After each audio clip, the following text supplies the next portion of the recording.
Ladies and gentlemen, hey, hi, how you doing? Welcome back to the channel. Thank you so much for stopping by. It is once again update day here in Call of Duty. We've got a new weapon live today. We've got so many different gameplay updates and patch notes that have dropped throughout the week, really. They've been posting a bunch of different tweets, actual patch notes on the patch notes page itself. So whole lot to go through and break down here today. So we'll start here first on the actual patch notes page. From earlier on this week on April 14th, they did drop some patch notes here, a couple of gameplay updates and adjustments. Initially globally here, so across multiplayer, zombies, Warzone, and endgame, they addressed an issue where prestige master titles would list incorrect level requirements. In multiplayer on Plaza, they addressed some collision issues. Then also on Abyss, they addressed an issue where the tac inserts could spawn outside of the actual play space, so you're just in the water right away there, basically. In modes with overload, time will no longer pause when holding the device. Players are no longer able to manually drop the device. On training course, they addressed a rare issue where players could fail to load into the training course itself. You get no training, you get thrown into the wolves right away.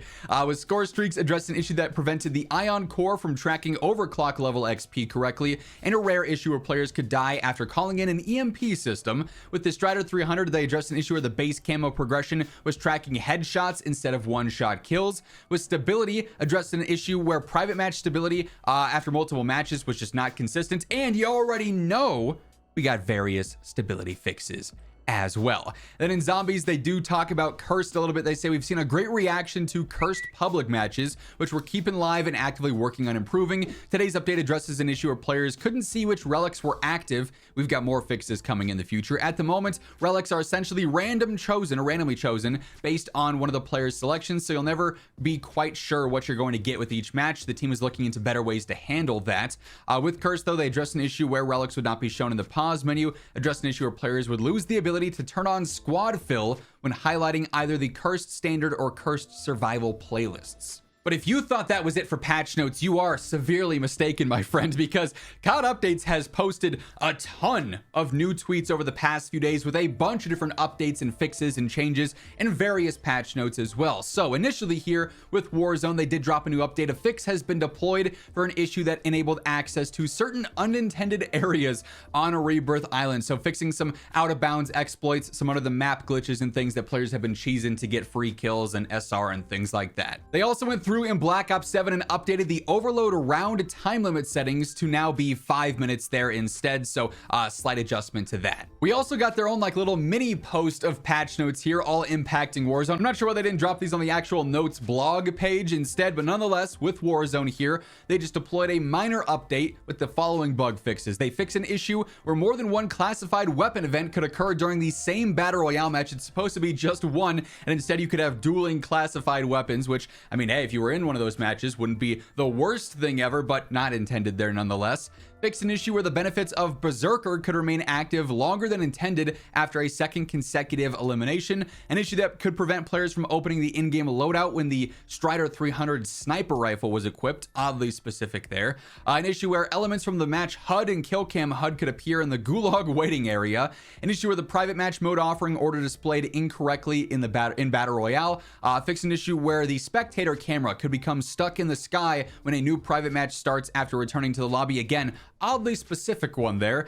They fixed an issue where players were met with a dev error while loading into a private match, an issue causing a common error that impacted reward processing after a match ended. Then also they fixed an issue that prevented players from progressing the High Blood Moon Easter egg in Resurgence, so a handful of bug fixes and adjustments there. Now they've also gone through and I think for the second time in 2 weeks disabled the Deadeye drone. For Black Ops 7 and Warzone, they say the Deadeye drone is being removed from Warzone temporarily, and the extra ammo Deadeye drone overclock is being temporarily restricted in multiplayer while multiple issues are investigated. They just can't seem to get the Deadeye drone balancing right. I mean, this thing is pretty crazy for such an easy to get streak, so they are looking on adjusting that more within Warzone and then ultimately with the overclock there in multiplayer. And then we've actually seen a couple of different updates to endgame over the course of the past week. Initially, they bumped up the player count from 16 to 20.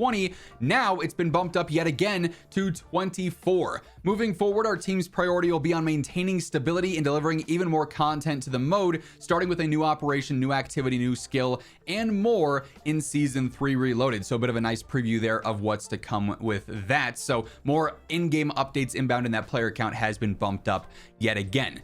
That's still not all for the updates today, though. And keep in mind, as we're going through all the patch notes, all the changes and everything happening, if you guys enjoy the video, a like rating is always seriously appreciated. And if you're new to the channel, you want to ensure you are always in the know for everything going on in COD, this is the place to be. So feel free to hit that subscribe button and of course turn on those post notifications.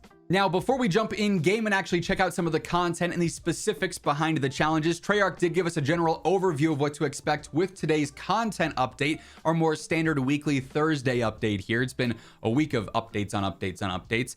They do say 24 new weekly challenges will be dropping. We'll of course break down those in just a moment, including the reward of the 1911 pistol with those challenges. So a full-on new weapon available today. In-game restore tokens will also be available. The Lost Outpost event is of course still continuing there, and then the snipers only game mode will be debuting in multiplayer. All right, now of course, because it is Thursday, that means we've got some new weekly challenges and some new content, including, as mentioned, the 1911 pistol. Then also there is that restore token for in-game as well. But per usual here with the weekly challenges, you go through, you complete any 6 across Warzone, Zombies, multiplayer, in-game. You can mix and match the modes however you want. Complete any 6 of those, you'll end up getting the 1911 pistol as a base weapon. There is also a new bundle that includes it as well. If you just want to skip all the weekly challenges, you could get it that way too. But as for the challenges this week in endgame, 500 SMG eliminations, open 15 supply caches, get 25 kills with a melee weapon at epic rarity or higher, use a sniper rifle to eliminate 15 deadeyes or phantom marksmans, complete 3 dog escort assignments, then also use the frag or impact grenade to get 25 toxic fear kills. Over in multiplayer, get 250 eliminations with SMGs, 30 point blanks, finish a match in top 3 by score across both teams 3 times, earn 31 shot 1 kill medals with sniper rifles, get 15 kills with lethals, and then get 5 headshots while mounted, prone, or by holding your breath. In Zombies, get 200 critical kills in a single match using an SMG, get 15 consecutive critical kills using a sniper 10 times, consume 3 epic gobblegums, get 25 carnage medals, which is get 15 rapid kills basically, by only hip firing, so super specific on that one.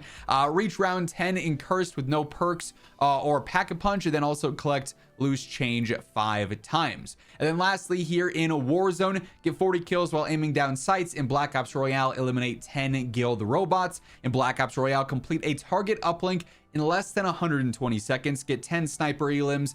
In Black Ops Royale, get 3 kills while you have perks activated. Then in Black Ops Royale, eliminate a mangler. A lot of Black Ops Royale challenges. I said this last week, I'm gonna keep saying it every week. I'm really not loving the fact that they're forcing Warzone players, if they're free-to-play players, into Black Ops Royale specifically. Some people want to play casuals, they want to play Resurgence, they want to play Battle Royale or whatever the LTM is, and still gain progress for the weekly challenges. Doing these Black Ops Royale only ones is really limiting that. Of course, so if you have Black Ops 7 as a premium title, you can go through and do any of these. And of course, in-game still free to play for now, so you can also go through and do some there if you're not looking to play some Black Ops Royale. But yeah, per usual, get any 6 of those. You'll also get one more tier towards your first half weekly camo and your ultimate weekly camo as well for this season. But that said, that is going to wrap things up for this one. If you guys enjoyed the video, do me a favor, drop a like on it. And if you're new to the channel, you want to make sure you're always up to date with everything going on in Call of Duty, this is the place to be. So feel free to hit that subscribe button and turn on those post notifications. But once again, thank you so much for tuning in,